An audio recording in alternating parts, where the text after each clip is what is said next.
వేగంగా వస్తున్నాను. ఎప్పటికి అర్థం చేసుకుంటావురా ఈ నీతి, నిజాయితీ, న్యాయం, ధర్మం ఇవన్నీ ఓ చిన్న గుంపు ఓ పెద్ద గుంపుని శాసించే సోషల్ వెపన్స్. నీతి, న్యాయం, నిజాయితీ, ధర్మం వీటిని నువ్వు శాసించడానికి ఉపయోగిస్తున్నావు. నేను జీవించడానికి ఉపయోగిస్తున్నా.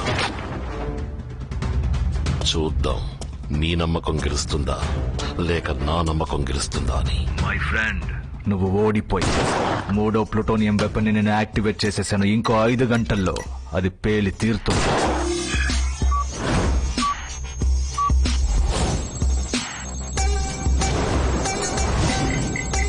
నువ్వు చరిత్రని మార్చి రాయాలనుకుంటున్నావు, కానీ నేను భూగోళాన్నే మార్చాలనుకుంటున్నా. తెల్లవారేసరికి భారతదేశ చిత్రపటమే మారిపోతుంది.